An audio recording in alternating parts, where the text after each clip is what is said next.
Hello guys, આજે આમાં સાંજ પડી ગઈ છે અને ગુડ ઇવનિંગ બધાને અમારા તરફથી. અમે આજે લેટ વ્લોગ ચાલુ કર્યો છે કેમ કે આજે મહેમાન બહુ હતા. બા છે અમારા ઘરે એટલે થોડા મહેમાન આવતા જતા રહે એમને મળવા માટે, તેની લીધે મહેમાન વધારે હતા. આજે અમે લઝાનિયા બનાવીએ છીએ, ટ્રાય કરીએ છીએ ફર્સ્ટ ટાઈમ લઝાનિયા બનાવવાનો. અમે જો કે આ પેકેટ લીધું છે લઝાનિયાનું જે ઓવન રેડી આવે છે. અમને સ્પેશિયલ કેનેડાથી આવ્યું છે એટલે તમને સિમ્બોલ બી દેખાશે કેમ કે મારા મોટા પપ્પાએ મોકલ્યું છે. મને આ બહુ ભાવે છે ને એટલા માટે. તો હું બી પહેલી વાર બનાવું છું કેમ કે મારી મોટી મમ્મી બહુ સારું બનાવે છે એટલે એમને સારું આવડે છે અને રેસીપી મોકલી છે. આપણે ટ્રાય કરીએ કઈ રીતે બને છે એમ.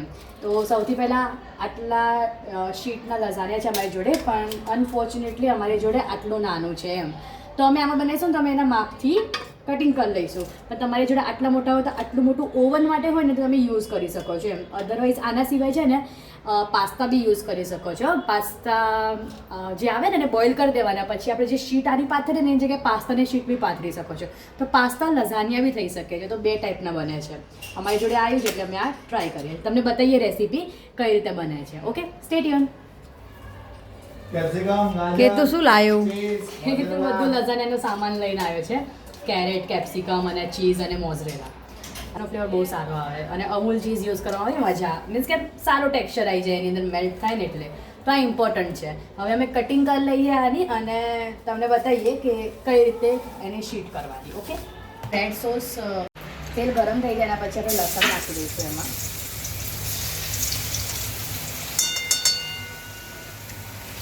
સેમ ડુંગળી નાખી દઈશું.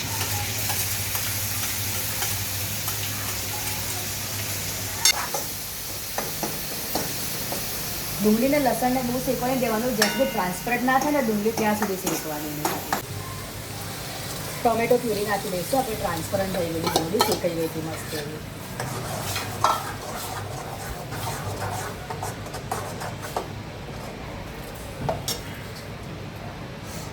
એમાં થોડું આપણે ઓરિગેનો નાખી દઈશું.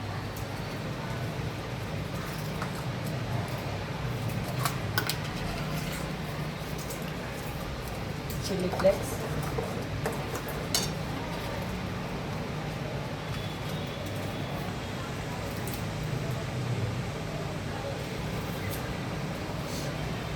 અંદાજે ટોમેટો સોસ નાખી દેવાનો કિસાનનો, યા તો કોઈ બી બ્રાન્ડ યુઝ કરી શકો છો.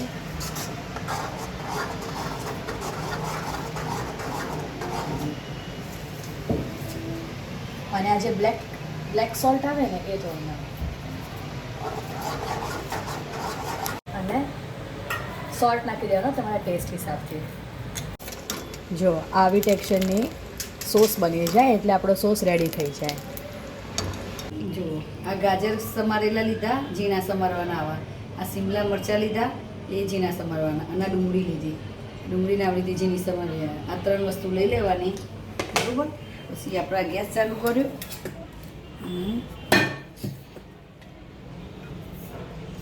તેલ રહી ગયું, બરાબર.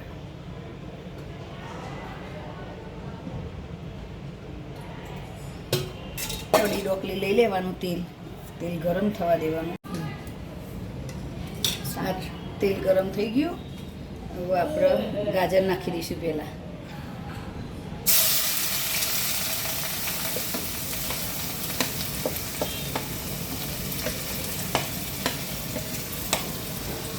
ગાજરને પહેલાં તેલમાં સાતરી દેવાના. આ ગાજર આપણે ચડી ગયા, બરાબર. હવે આપણે ડુંગળી નાખી દઈએ.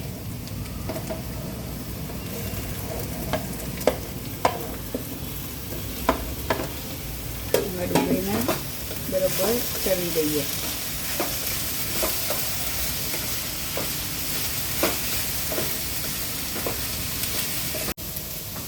પછી આ ઓરેગનો 1 ચમચી નાખી દેવાનું, બરાબર.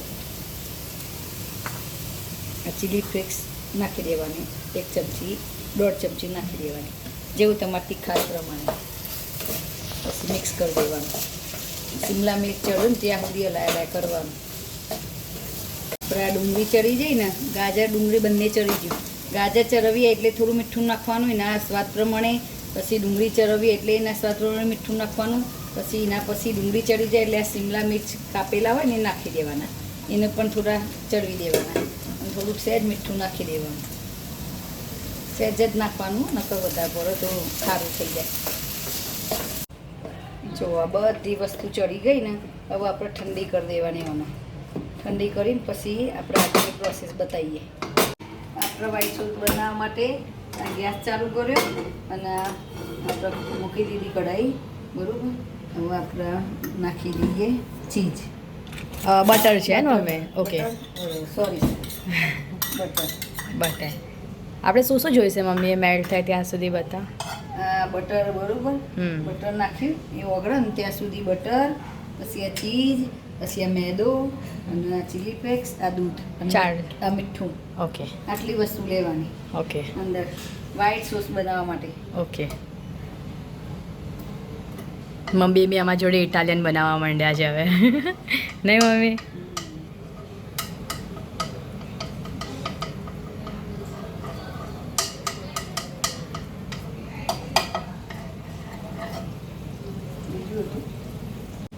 હવે આ બટર ઓગળી ગયું. હવે આપણે આ મેદો નાખી દઈએ અંદર.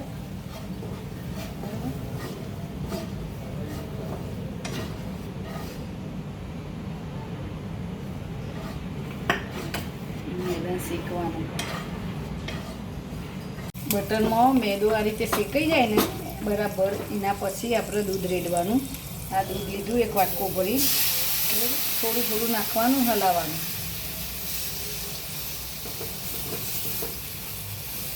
ગાંઠા ના પડે ને એટલે આપણે થોડું થોડું નાખવાનું.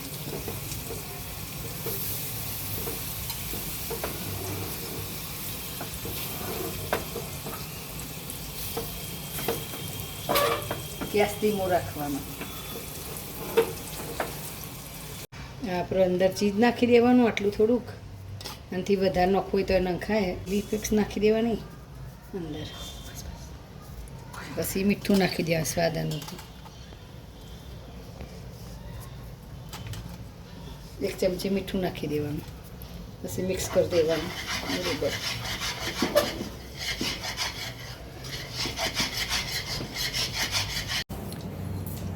ફર્સ્ટ લેયર આપણે શીટ મૂકીશું.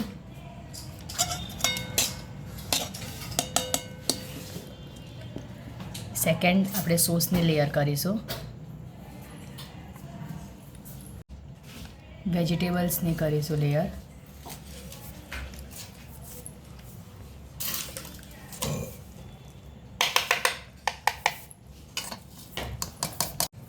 સોસ નાખીશું હવે. મોઝરેલા ચીઝ. પછી આપણે બીજી લેયર લગાવીશું શીટની.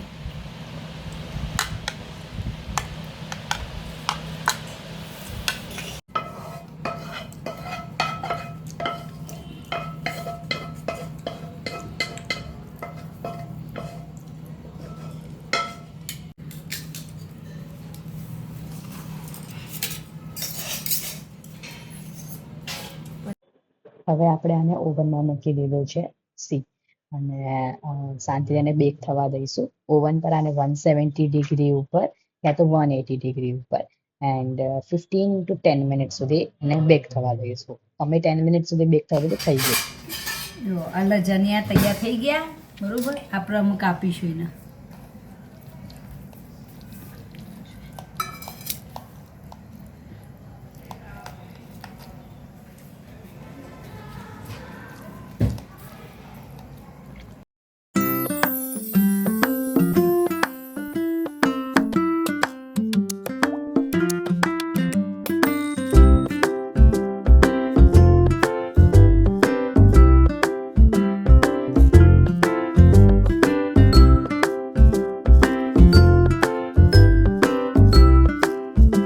લજાનિયા બનીને તૈયાર થઈ ગયા અને જો આ ડીશમાં સર્વ કરી દીધા.